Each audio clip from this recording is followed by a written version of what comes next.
Spiderman brand new day movie की पूरी story आपको इस वीडियो के अंदर बताने वाला हूं, तो चलिए शुरू करते हैं। तो overall Spiderman brand new day movie अगर आपने अब तक नहीं देखी तो भाई पूरी स्टोरी बताऊंगा, स्पॉइलर होंगे तो देख लेना, नहीं तो अपने रिस्क पे ये वीडियो देखना। ओवरऑल शुरू करते हैं शुरू से। तो एक्चुअली नो वे होम के बाद करीब 4 साल बीत चुके हैं। स्पाइडरमैन ने बहुत सारे लोगों की जान बचाई, बहुत सारी रॉबरीज चोरी रोकी, स्कॉर्पियन को कई बार पकड़वाया भाई, उसने द हैंड को पकड़ा के DODC department of damage control को दे दिया।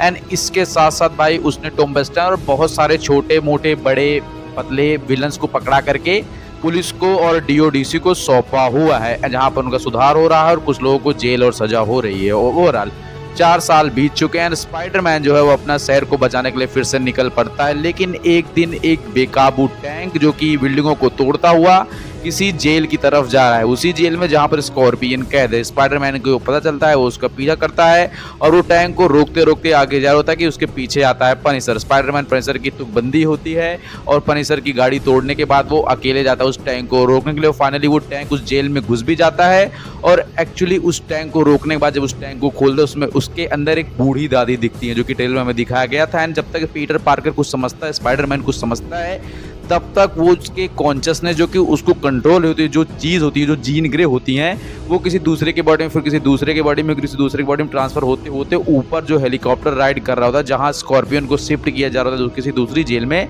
उस तक पहुंचती हैं और स्कॉर्पियन को वहां से आज़ाद करवाते हैं। जब तक पीटर पार्कर कुछ समझता है तब तक वो वहां से निकल चुकी होती हैं। अब पीटर पार्कर इस समस्या से परेशान होता है तो वो जाता है येलेना बेलोवा के पास, उसके ऑफिस में एक स्विमिंग पूल टाइप जगह है जहाँ पे मसाज वगैरह होती है। उसके अंदर वो सीन काफ़ी वैसे फनी था, दोनों नंगे नंगे, मतलब हाँ दिखता कुछ नहीं है पर नंगे ही समझ लो ओवरऑल। एंड इसके बाद फिर उसे पता चला कि एक्चुअली ये जो कारनामा किया है ये DODC की वजह से हुआ है और वो जो चीज़ है उसको चाहिए VMAX। अब पीटर पार्कर जाता है DODC department of damage control. ये डिपार्टमेंट बनाया गया था भाई तोड़ फोड़ और रख रखाव और म्यूटेंट्स और सुपर हीरोज पर नज़र रखने के लिए। एंड फिर पीटर पार्कर उनके CEO डायरेक्टर से मिलता है, वो उसे बताते हैं कि हाँ एक ऐसे म्यूटेंट वगैरह है, कुछ तो है जो कि एक्चुअली VMAX को पाना चाहते हैं, लेकिन VMAX आखिर है क्या, ये बहुत बड़ा सवाल है जो कि आगे आपको बताऊंगा। एंड पीटर पार्कर को समझाते हैं कि भाई देखो तुम ही इसको रोक सकते हो, इसलिए स्पाइडरमैन अपना पूरा टाइम देता है उस चीज़ को, उस क्रिएचर को जानने के लिए आखिरकार ये है क्या। लेकिन इस बीच में उसको अपनी लाइफ भी जीनी है, तो वो चला जाता है MJ की हाउस पार्टी में। और वहाँ जाने के बाद जब वो MJ के बॉयफ्रेंड को MJ को किस करते हुए देखता है तो पूरी तरह स्ट्रेस में आता है, घबरा जाता है और भाई बिल्डिंगों से कूदता फांदता बिना स्पाइडरमैन के कॉस्ट्यूम में अपने घर पहुँचता है। जैसे वो घर पहुँचता है तुरंत बेहोश हो जाता है और जैसे वो उसकी आंखें खुलती हैं वो अपने आप को एक मॉल के अंदर पाता है, पूरी तरह से नेकेड, अंडरवेयर पहन रखा है वैसे तो। एंड उसके बाद भाई जब वो घर पे आता है उसे पता चलता है कि एक्चुअली उसके DNA में अनफॉर्चुनेटली अजीब से चेंजेस आ रहे हैं। कहने का मतलब ये है कि जो उसने इतना स्ट्रेस ले लिया उसकी गर्लफ्रेंड का और उसकी आंट में का, लाइक होता रहता है जीवन में, तो उसकी वजह से उसका DNA म्यूटेट हो रहा है। मतलब जो उसके इंसानी जीन्स है वो कम हो रहे हैं और स्पाइडर के जो उसके अंदर पावर है, जो जीन्स है, जो DNA वो ज़्यादा हो रहा है। स्पाइडर उसके अंदर हावी हो रहा है। इसके सोल्यूशन के लिए हो जाता है किसके पास, तो one and only Bruce banner. उनकी क्लास में तो उनसे पूछता है कि सर आपने हल को कैसे रोक रखा है, लाइक आपने ये हाथ में क्या रखा है डिवाइस के बारे में। फिर वो एक्चुअली अपना एक इनहिबिलेटर उसे बोलते हैं जो उसको म्यूटेंट को कंट्रोल करता है, आता है, बनाता है और उसको टेस्ट ही कर रहा होता है कि वो फेल्ड वगैरह होता है। और जैसे ही बाहर निकलता है वैसे ही वो क्रिएचर फिर से आ जाता है किसी दूसरे की बॉडी में ट्रांसफ़र होते हुए उसकी कॉन्शियसनेस। पीटर से बात करता है, वो कहता है कि मैं अच्छा खासा वो VMAX पा जाता है, लेकिन तुमने लास्ट नाइट स्कॉर्पियन को रोक लिया। लाइक वो स्पाइडरमैन जो है MJ के घर के बाद सीधा जाता है स्कॉर्पियन को रोकने के लिए। स्कॉर्पियन वो VMAX पाने वाला था, लेकिन वो एक्चुअल में स्कॉर्पियन नहीं होता है, उसके अंदर वही जीन ग्रे उसको कंट्रोल कर रही होती है, उसकी कॉन्शियसनेस को। एंड वो पीटर पार्कर को धमकी देती है कि अगर अगली बार तुम मेरे रास्ते में आए तो मैं MJ को नहीं छोड़ूंगी। क्योंकि भाई वो लोगों के माइंड में घुस के उनकी राज जान लेते, लेकिन वो पीटर पार्कर के माइंड में उस टाइम तक नहीं घुस पा रहे थे, क्योंकि पीटर पार्कर की दूसरी पर्सनालिटी स्पाइडर वाली वो रोक रही थी कॉन्शियसनेस, जैसा कि नो वे होम में डॉक्टर स्ट्रेंज और पीटर पार्कर की आत्मा वाला सीन के साथ हुआ था, वैसा ही कुछ है। ओवरऑल फिर हमें आगे देखने को मिलता है कि पीटर पार्कर MJ को बचाने के लिए MJ को वहां से निकाल के ले आता है, उसे बताता है। सडनली MJ के अंदर भी वो घुस जाती है और उसको कंट्रोल करती है, उनके बीच में किस फिस होती है। फिर पीटर पार्कर के KLPD हो जाता है। फिर वो एमजे को निकाल के ले जाता है पनिशर के पास कि भाई देख तेरे पास ही सेफ है ये, और 100% तय है कि पनिशर के पास ही वो सेफ रहेगी। पीटर पार्कर भी वहाँ रुकता है, उसे पूरी बात बताता है कि ऐसा ऐसा चीज़ें हो रही हैं, मुझे उसको रोकना है, तो प्लीज़ तुम एमजे को सेफ रखना। और पीटर पार्कर उसको रोकने के लिए अगली सुबह निकल जाता है, और फिर एमजे जो है वो भेजती है पनिशर को, भाई तुम उसे अकेले नहीं भेजोगे, तुम भी जाओ।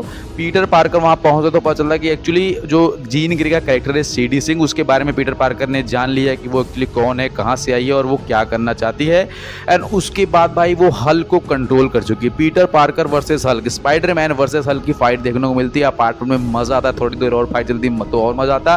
तब तक पनिशर पहुंच जाता है। पीटर पार्कर हल्क को समझा ही रहा होता है कि इधर पनिशर गोलियों पे गोलियां चलाए जा रहा है, उधर पीटर पार्कर हल्क को रोकने के लिए गया होता है। फिर इधर पनिशर आता है सीडी सिंह कैरेक्टर को रोकने के लिए, लेकिन तब तक वो पनिशर को ही कंट्रोल करने लगती है सीडी सिंह कैरेक्टर, और हल्क स्पाइडरमैन को समझाता है, रोकता है, हल्क बिल्डिंग से नीचे गिरता है, वो नॉर्मल ह्यूमन ब्रूस बैनर में कन्वर्ट होता है। और इधर पीटर पार्कर जो है वो देखता है कि पनिशर भी कंट्रोल हो चुका है। फिर एक्चुअली वो वॉल्ट तोड़ देता है जिसके अंदर वी मैक्स रखा होता है, लेकिन उसमें वी मैक्स नहीं, वो डीओडीसी के डायरेक्टर वगैरह होते हैं। और इधर वो जो इनहिबिटर ला होता है पावर्स को कंट्रोल करने वाला, जो कि पीटर पार्कर अपने ऊपर यूज कर रहा होता है ताकि उसका डीएनए म्यूटेट ना हो, जबरदस्ती वो ग्रॉन्ग फॉर्म में न जाए, लाइक वो पूरी तरह से पागल ना हो, स्ट्रेस ना हो, डीएनए म्यूटेट ना हो, इसलिए वही इनहिबिटर लगाता है वो सीडी सिंह कैरेक्टर के ऊपर ताकि वो अपनी पावर्स को ना यूज कर पाए, उसका डीएनए म्यूटेट ना हो, ताकि वो कमजोर हो जाए। एंड फिर उसको पकड़वा के डीओडीसी को सौंप देता है। अब यही सबसे बड़ी गलती थी। उसके बाद फिर वो वापस नॉर्मल लाइफ में जाता है, एमजे से मिलता है, नेट से मिलता है, फिर उसको आइडेंटिटी नहीं बताता, लेकिन अब तक एमजे ने वो खत पढ़ लिया जो कि उसने छोड़ा हुआ था जहां पर पनिशर के घर पे। एंड उसके बाद भाई फिर एमजे उसको सच्चाई बताती है, वो पीटर पार्कर सब कुछ बता देता है। फिर एमजे कहती है मैं तुमसे प्यार नहीं करती क्योंकि मेरे पास मेमोरीज नहीं है, हो सकता है तुम मेरे बॉयफ्रेंड रहे, हो सकता है जो हमारी चीज़ें बातें हुई हो, लेकिन वो तो कट जाता है। वो तो भाई बहुत रिलेटेबल लग रहा था। पर ओवरऑल फिर नेक्स्ट देखने को मिलता है कि पीटर पार्कर को ये बात पता चलती है कि जो डीओडीसी वाले हैं ये डबल गेम खेल रहे हैं और उसको बेवकूफ़ बना रहे थे, क्योंकि वो जो लड़की है जीन ग्रे सीडी सिंह का कैरेक्टर, वो एक्चुअली अपने बहन को छुड़ाने के लिए आई थी, और येलेना उनको अपडेट देती है कि एक्चुअली डीओडीसी का सारा कर्मकांड है, वो तुमसे झूठ बोल रहे हैं। एंड उसके बाद पीटर पार्कर उसको छुड़ाने के लिए जाता है, वहाँ पर जेल या फिर ऐसा कहो जो भी लैब होती है वहाँ पे फाइट वगैरह होती है, उधर सीडी सिंह कैरेक्टर को टॉर्चर किया जा रहा है। फिर उसके बहन के बारे में पता चलता है कि उसकी बहन जो है एक्चुअली उसको भी ऐसे ही मारा गया था, क्योंकि ये लोग उसकी पावर्स को जानना चाहते थे कि एक्चुअली इनके अंदर पावर्स कहाँ से आती है, इनकी दिमाग की रीडिंग लेकर कि हम ऐसा सुपर ह्यूमन कैसे बना सकते हैं। ये पे रिसर्च कर रहे होते हैं डीओडीसी, और वो भी अनऑफिशियली, जिसको भाई एक्चुअली सही नहीं माना जा सकता।